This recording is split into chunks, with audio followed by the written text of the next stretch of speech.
안녕하세요.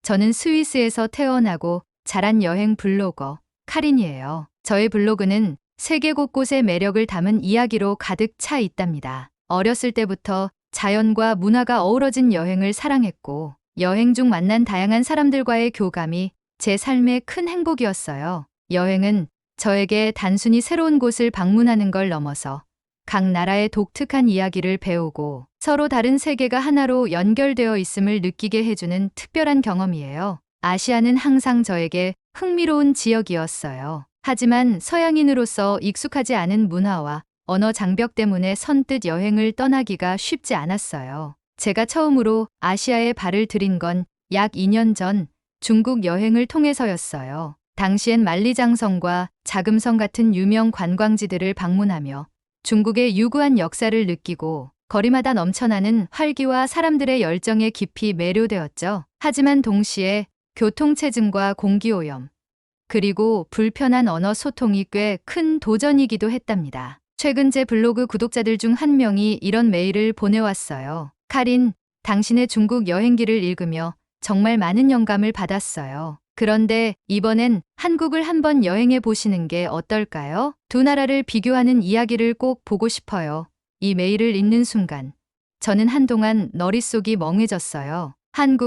사실 한국은 제가 여행 계획을 세울 때 생각해 본 적 없는 나라였거든요. 스위스에서 흔히 아시아 하면 떠오르는 나라는 일본이나 중국이에요. 반면 한국에 대한 이미지는 희미했죠. 한류 열풍이 있다는 이야기를 들은 적은 있지만 그것이 어떤 문화인지 깊게 알지 못했어요. 하지만 이 독자의 말은 제 마음속에 묘한 호기심을 불러일으켰어요. 두 나라를 비교한다니, 이건 그저 단순한 여행이 아니라 새로운 발견의 여정이 될 것 같았죠. 그래서 저는 곧바로 한국과 중국을 함께 여행할 2주간의 일정을 계획했어요. 먼저 익숙한 중국을 방문해 과거의 기억을 되살리고, 이후 한국으로 넘어가 새로운 문화를 탐험해 보기로 했답니다. 스위스의 고요한 풍경을 떠나 아시아의 다채로운 삶 속으로 뛰어들 준비가 되었다는 생각에 설렘이 가득했어요. 출발 전날 밤, 가방을 정리하면서 조금은 불안한 마음도 들었어요. 과연 두 나라를 어떻게 비교할 수 있을까요?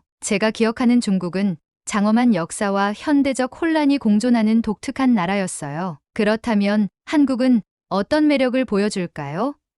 혹시 중국과 비슷한 점이 많다면 제 여행이 너무 평범하게 느껴지진 않을까요? 아니면 반대로 너무 달라서 적응하기 힘들진 않을까요? 출발 당일, 저는 설렘과 긴장감을 안고 스위스의 취리 공항에서 비행기에 올랐어요. 첫 번째 목적지는 중국 베이징. 중국에서의 여정을 마친 뒤 곧바로 한국으로 넘어가는 일정이었죠. 비행기에서 창밖을 내다보며 스위스의 알프스 산맥이 점점 멀어지는 모습을 보니 마치 제가 완전히 다른 세계로 들어가는 느낌이 들었답니다. 중국에서의 첫 며칠은 낯설면서도 익숙한 느낌이었어요. 거대한 도시의 규모와 거리의 활기, 전통과 현대가 뒤섞인 분위기는 여전히 감탄을 자아냈죠. 하지만 동시에 교통체증이나 지나친 인파 속에서 때때로 느꼈던 불편함도 다시 떠올랐어요. 그런데 한국에 대한 기대는 점점 커져만 갔어요. 왜냐하면 인터넷에서 한국에 대해 조금씩 찾아볼수록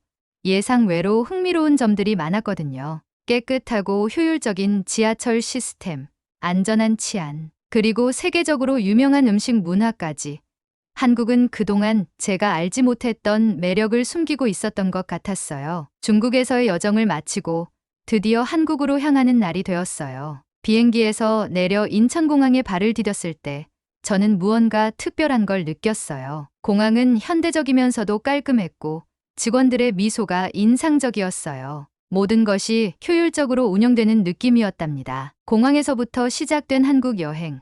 과연 어떤 이야기가 저를 기다리고 있을까요? 이 이야기는 곧 두 나라를 비교하며 발견한 놀라운 차이와 제 예상 밖의 경험들로 이어질 거예요. 여러분도 저와 함께 한국과 중국의 매력을 하나씩 탐험해 보지 않으시겠어요? 중국 여행은 항상 제게 강렬한 인상을 남겼어요. 베이징의 광화문이나 상하이의 푸동 지역 같은 곳을 방문할 때마다 중국의 스케일에 놀라곤 했죠. 제 첫 번째 여행지였던 베이징에서는 만리장성을 방문하며 그 압도적인 규모와 역사의 무게를 느꼈어요. 길게 뻗어 있는 장벽을 따라 걷다 보면 인간의 손으로 이런 거대한 구조물을 만들었다는 사실이 믿기 어려울 정도였어요. 후통고동 골목에서는 전통적인 중국의 모습을 엿볼 수 있었고, 거리에서 파는 구운 고기, 꽃이나 수많은 길거리 음식들은 중국만의 독특한 매력을 느끼게 해주었죠. 하지만 중국의 매력이 강렬한 만큼 여행의 어려움도 존재했어요. 특히 도시 곳곳에서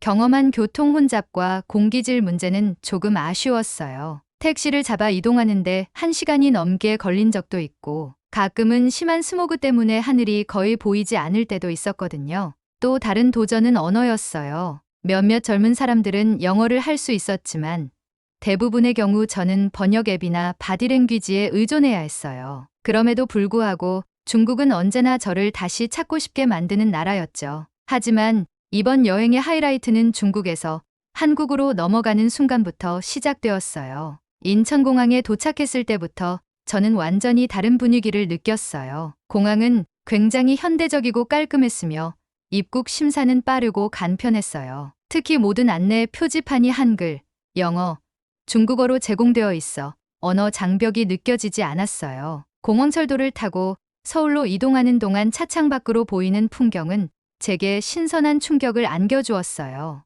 도시 곳곳이 정돈되어 있었고 전반적으로 굉장히 깨끗한 느낌이었죠. 중국에서 봤던 대규모 도시들과는 다른 질서와 평온함이 있었어요. 서울에 도착한 첫날, 저는 명동을 방문했어요. 명동은 제가 베이징의 왕푸징 거리와 비슷할 거라 예상했던 곳이었어요. 하지만 이곳의 분위기는 완전히 달랐어요. 거리는 활기가 넘쳤지만 중국에서 느꼈던 번잡함과는 다른 종류의 에너지였어요. 상점들은 알록달록한 간판으로 빛났고 한국 특유의 젊고 세련된 분위기가 흘러넘쳤어요. 제가 가장 놀란 건 쇼핑의 편리함이었어요. 중국의 시장에서는 흥정이 필수였지만 한국에서는 모든 물건이 정찰제로 판매되었어요. 가격이 명확하니 쇼핑이 훨씬 간단하고 스트레스가 없었죠. 다음 날, 저는 서울의 전통과 현대가 공존하는 모습을 느껴보고 싶어 경복궁을 방문했어요. 궁궐 입구에서 한복을 입은 여행자들을 보고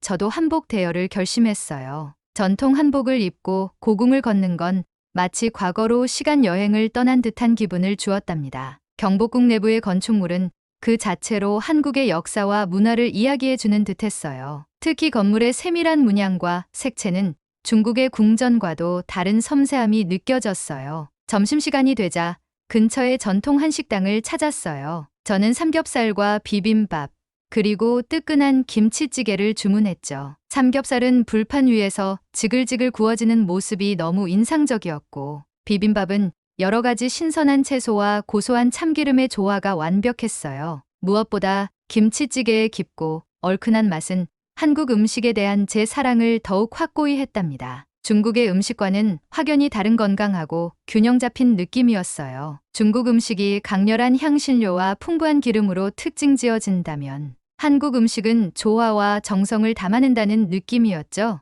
또한 한국의 대중교통은 제가 감탄하지 않을 수 없었어요. 서울의 지하철 시스템은 매우 효율적이고 깨끗했으며 모든 노선도가 영어로도 제공되어 있어 외국인인 저도 쉽게 이용할 수 있었어요. 반면 중국에서 지하철을 이용할 때는 복잡한 노선도와 언어 장벽 때문에 몇 번씩 길을 잃었던 기억이 있었죠. 한국에서는 그런 걱정이 없었답니다. 심지어 지하철 안에서는 무료 와이파이까지 제공되어 제 여행이 훨씬 편리하게 느껴졌어요. 서울에서의 여행은 매 순간 새로운 발견의 연속이었어요. 경복궁을 방문한 다음 날, 저는 홍대를 찾았어요. 홍대는 서울에서도 가장 젊고 활기 넘치는 거리 중 하나라는 말을 들었거든요. 예상대로 거리 곳곳에서 버스킹 공연이 펼쳐지고 있었고, 개성 넘치는 사람들이 자유롭게 거리를 누비고 있었어요. 특히 한국 특유의 카페 문화가 굉장히 인상적이었어요. 스위스에서는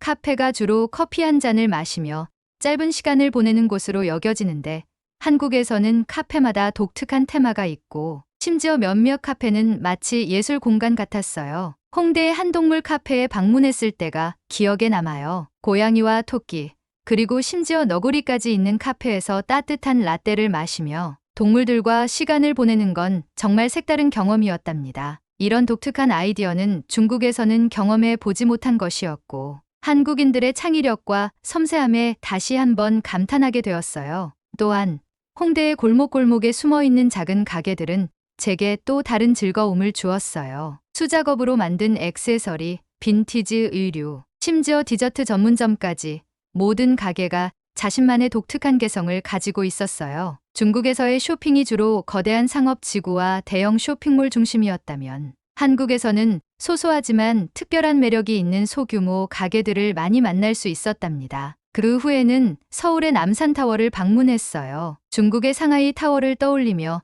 비슷한 느낌일 거라고 생각했지만 남산타워는 조금 달랐어요. 타워로 올라가기 전 푸른 숲이 우거진 남산공원을 산책하는 과정 자체가 힐링 그 자체였거든요. 공원 곳곳에 벤치가 마련되어 있어 잠시 앉아 도시를 내려다보며 여유를 즐길 수 있었어요. 타워 꼭대기에 올라가 본 서울의 전경은 한마디로 장관이었어요. 낮에는 현대적이고 깨끗한 도시 풍경이 펼쳐졌고 밤에는 수많은 빛으로 가득 찬 아름다운 야경을 볼 수 있었답니다. 특히 남산타워의 사랑의 자물쇠는 매우 특별했어요. 중국의 황허강이나 베이징의 연인들 명소에서도 자물쇠를 본 적은 있었지만 남산타워의 자물쇠는 그 양과 색깔이 정말 압도적이었어요. 수천 개의 자물쇠가 빽빽하게 걸려있는 모습을 보며 많은 사람들이 이곳에서 사랑을 약속했겠구나 하는 생각에 마음이 따뜻해졌어요. 저도 여행의 추억을 남기기 위해 작은 자물쇠를 하나 걸어 두었답니다.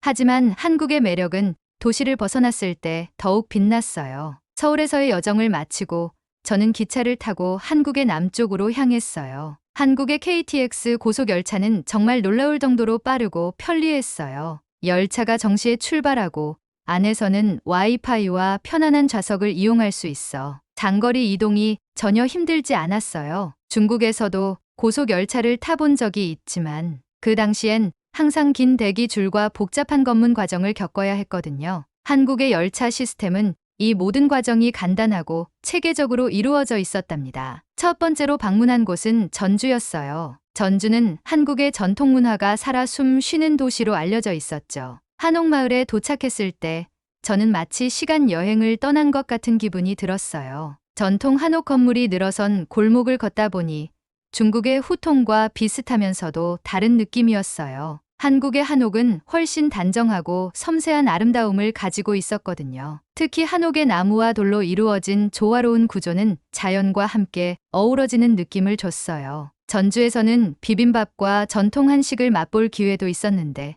이것은 또 하나의 놀라운 경험이었어요. 전주 비빔밥은 여러 가지 신선한 재료가 화려하게 어우러져 있어 눈으로 보기에도 예술작품 같았고 맛은 더욱 훌륭했어요. 한국 음식은 단순히 배를 채우는 것이 아니라 사람들의 정성과 이야기를 담아낸 것처럼 느껴졌어요. 전주 한옥마을에서의 하루는 정말 평화로웠어요. 골목마다 나지막히 이어지는 전통 한옥의 지붕선, 풍경마다 느껴지는 고즈넉한 분위기, 그리고 지나가는 사람들의 웃음소리가 어우러져 마치 한 폭의 그림 같은 풍경을 만들어냈죠. 특히 관광객들이 한복을 입고 한옥 사이를 거니는 모습은 시간 여행을 떠난 듯한 기분을 들게 했어요. 저도 그들과 같은 기분을 느끼고 싶어 근처 한복 대여점에서 한복을 빌려 입었답니다. 곱디고 온 색감의 치마와 저고리를 입고 거울 앞에 섰을 때 저는 잠시나마 한국 전통 문화 속에 들어온 것 같은 설렘을 느꼈어요. 한옥마을을 거닐며 사진을 찍고 전통 찻집에 들러 따뜻한 쌍화차를 마시던 중 저는 사진을 정리하려고 스마트폰을 꺼내려 했어요. 그런데 아무리 주머니와 가방을 뒤져도 스마트폰이 보이지 않는 거예요. 처음에는 다른 곳에 잘못 넣었겠거니 싶었지만 아무리 찾아봐도 없다는 사실을 깨달았을 때 머리가 하얘졌어요. 스마트폰이 없어진다는 건 단순히 사진 몇 장을 잃는 문제가 아니었어요. 제 여행 일정, 지도, 숙소 정보, 여권 사진 같은 중요한 자료가 모두 스마트폰에 들어 있었거든요. 문득 지나온 길을 되짚어보며 제가 사진을 찍기 위해 잠시 스마트폰을 내려두었을 가능성이 떠올랐어요. 그러나 이미 관광객들로 붐비는 거리를 보니 그곳에서 스마트폰을 찾는 건 거의 불가능해 보였어요. 특히 한옥마을은 골목이 많고 관광객들이 계속 움직이는 곳이라 스마트폰이 어디로 갔는지 추적하기가 어려웠어요. 저 자신에게 화가 나고 어떻게 해야 할지 몰라 순간적으로 눈물이 날 것 같았어요. 스마트폰을 잃어버린 건 처음이 아니었어요. 2년 전 중국 상하이 여행 중에도 비슷한 경험이 있었죠. 당시에는 지하철에서 가방을 놓치고 말았어요. 현지 경찰서에 갔지만 언어 장벽 때문에 제 이야기를 온전히 전달하기 어려웠고 가방을 찾는데 필요한 절차도 복잡했어요. 결국 그때는 소지품을 되찾지 못하고 여행을 마무리해야 했던 아픈 기억이 있답니다. 그래서 이번에도 같은 일이 벌어질까 봐 불안했어요. 그때 한복 대여점 직원이 제가 어찌할 바를 몰라 하는 모습을 보고 다가와 말을 걸었어요. 괜찮으세요? 무슨 일이 있으신가요? 라는 한마디에 저는 그만 안도감에 눈물이 핑 돌았어요. 상황을 설명하자 그 직원은 침착하게 저를 안심시키며 근처에 있는 관광 안내소로 저를 안내해 주었어요. 저는 그 직원의 도움에 정말 감사했답니다. 관광 안내소에서는 또 한 번 놀라운 경험을 했어요. 안내소 직원은 유창한 영어로 저의 문제를 듣고 곧바로 경찰에 연락해 주었어요. 한국어를 전혀 모르는 저를 대신해 필요한 모든 대화를 진행해 주었죠. 경찰은 상황을 파악하고 나서 제 스마트폰이 근처 어디에 있는지 확인할 수 있도록 도움을 주겠다고 약속했어요. 이 과정에서 한국 경찰이 얼마나 체계적으로 움직이는지 알 수 있었어요. 마치 영화 속 한 장면처럼 신속하고 효율적이었어요. 제 스마트폰에는 다행히 위치 추적 기능이 활성화되어 있었어요. 경찰은 이 기능을 활용해 스마트폰의 위치를 파악할 수 있도록 도와줬죠. 몇 분이 지나지 않아 스마트폰이 근처의 한 카페에 있다는 신호를 확인했어요. 저는 안내소 직원과 경찰의 도움을 받아 곧바로 그 카페로 달려갔답니다. 카페에 도착하니 직원이 밝은 미소로 저를 맞아줬어요. 제가 스마트폰을 설명하자 혹시 이거 찾으시는 거 맞나요? 라며 제 스마트폰을 건네주었어요. 순간 눈물이 날 뻔했어요. 직원은 스마트폰을 발견한 뒤 분실물로 보관하고 있었다고 했어요. 한국에서 만난 사람들은 정말 놀라울 정도로 친절했어요. 그들의 세심한 배려 덕분에 제 여행은 다시 평온을 되찾을 수 있었답니다. 이 사건은 제게 한국의 진정한 매력을 느끼게 해준 순간이었어요. 한국에서의 경험은 단순히 관광지나 맛있는 음식 이상의 것이었죠. 한국 사람들의 따뜻함과 배려는 마치 제게 보호막처럼 느껴졌어요. 만약 이 사건이 중국에서 발생했다면 상황은 훨씬 더 복잡하고 어렵게 진행됐을지도 모른다는 생각이 들었어요. 중국에서도 친절한 사람들을 만났지만 체계적이고 신속하게 문제를 해결해준 한국 사람들의 도움은 특히 인상 깊었답니다. 스마트폰을 되찾은 후 저는 다시 한옥마을로 돌아가 여행을 이어갔어요. 그날의 사건은 제게 교훈이 되었어요. 여행 중에는 항상 중요한 물건을 잘 관리해야 한다는 것과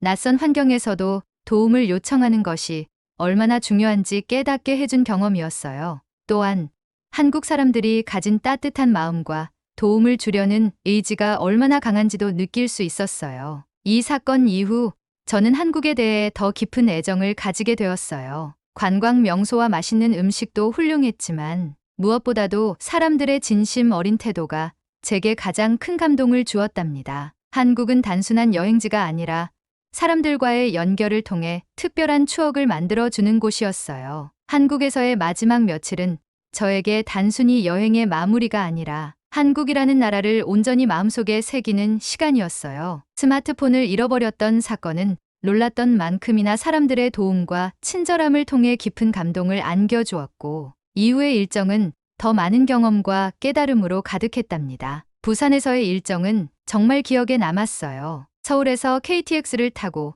부산으로 이동하는 동안 저는 창밖으로 펼쳐지는 풍경을 감상했어요. 도시와 산, 들판과 마을이 이어지는 장면은 한국이 얼마나 다양한 매력을 가진 나라인지 보여주는 것 같았죠. 한국의 고속열차 시스템은 시간 약속이 철저했고 내부는 깔끔하고 조용했어요. 좌석마다 마련된 충전 포트와 무료 와이파이는 이동 중에도 전혀 불편함을 느끼지 않게 해주었답니다. 중국의 고속철도를 타본 경험이 있었지만 한국의 KTX는 그보다 조금 더 섬세하고 체계적인 느낌이었어요. 부산에 도착하자마자 해운대로 향했어요. 해운대는 제가 상상했던 것보다 훨씬 더 아름다웠답니다. 고운 모래사장이 끝없이 이어져 있었고 저 멀리 보이는 바다는 평화롭고 고요했어요. 스위스에서는 산과 호수를 주로 봐왔기 때문에 이렇게 넓은 해변을 보는 것은 또 다른 경험이었어요. 맨발로 모래사장을 걸으며 바다의 향기를 느낄 때 저는 제 자신이 여행의 한가운데에서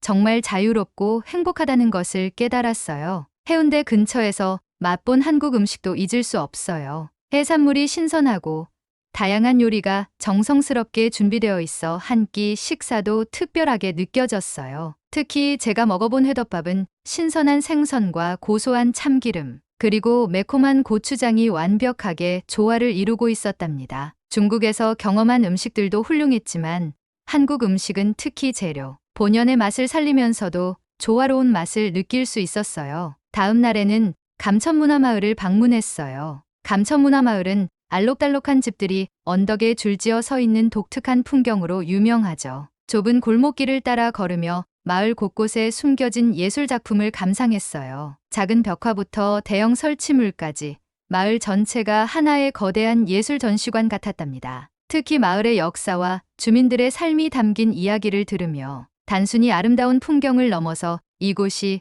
가진 문화적 의미를 이해할 수 있었어요. 서울로 돌아와서는 찜질방 체험을 했어요. 찜질방은 단순히 사우나를 즐기는 공간이 아니라 한국 사람들이 휴식과 여가를 함께 즐기는 독특한 문화 공간이었어요. 찜질방에 들어서자마자 온돌 바닥의 따뜻함이 온몸을 감싸 안았어요. 사람들은 바닥에 앉아 책을 읽거나 잠을 자고 있었고, 가족 단위로 온 사람들은 웃음소리를 나누며 시간을 보내고 있었답니다. 저는 여러 온도의 찜질방을 체험하며 피로를 풀었고, 한국 전통 음료인 식혜와 구운 달걀도 맛보았어요. 단순한 음식이었지만 여행의 피로를 달래주는 데에는 이보다 더 완벽할 수 없었어요. 찜질방은 특히 한국 사람들의 생활 속 여유를 엿볼 수 있는 장소였어요. 사람들이 하루의 스트레스를 풀고 가족이나 친구들과 편안하게 시간을 보내는 모습을 보며 한국 문화의 소박하고 따뜻한 매력을 느꼈어요. 스위스에서는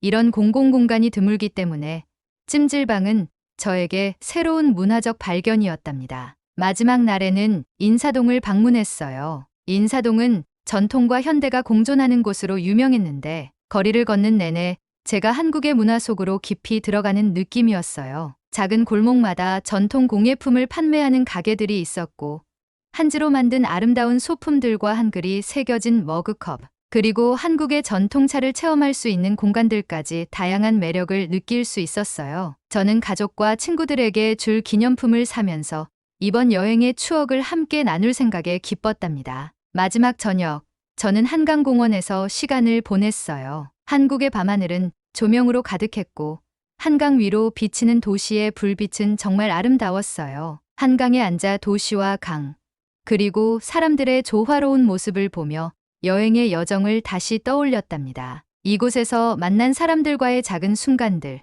경험했던 사건들, 그리고 한국의 문화가 제 마음속에 깊은 울림을 주었다는 걸 새삼 느꼈어요. 스위스로 돌아가기 전날 밤, 저는 짐을 싸며 마지막으로 한국에서 느낀 점들을 정리해봤어요. 한국은 단순히 현대적이고 발전된 나라가 아니었어요. 이곳은 사람들의 따뜻한 마음과 전통을 간직하면서도 변화와 혁신을 함께 추구하는 나라였어요. 무엇보다도 한국 사람들의 친절함은 제게 잊을 수 없는 인상을 남겼답니다. 스마트폰을 잃어버렸을 때, 길을 잃었을 때, 그리고 단순히 도움을 요청했을 때마다 저는 예상치 못한 친절함을 경험했어요. 이 모든 것이 한국이라는 나라를 특별하게 만들어주는 요소였어요. 스위스로 돌아가는 비행기 안에서 저는 이번 한국 여행을 천천히 되돌아보았어요. 처음에는 단순히 낯선 나라를 탐험하고 싶다는 마음으로 시작했지만 시간이 지날수록 한국이라는 나라가 가진 깊은 매력을 더 많이 알게 되었어요. 특히 한국 사람들의 따뜻한 마음과 배려는 단순히 여행자의 관점이 아니라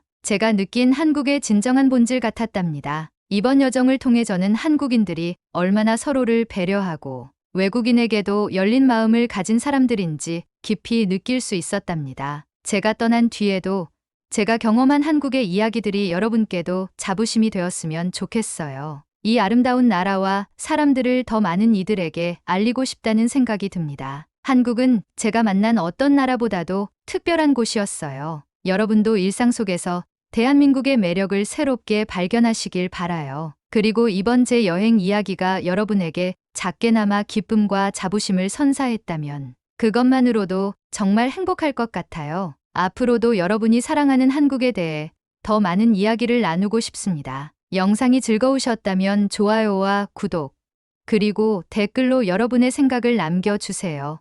감사합니다.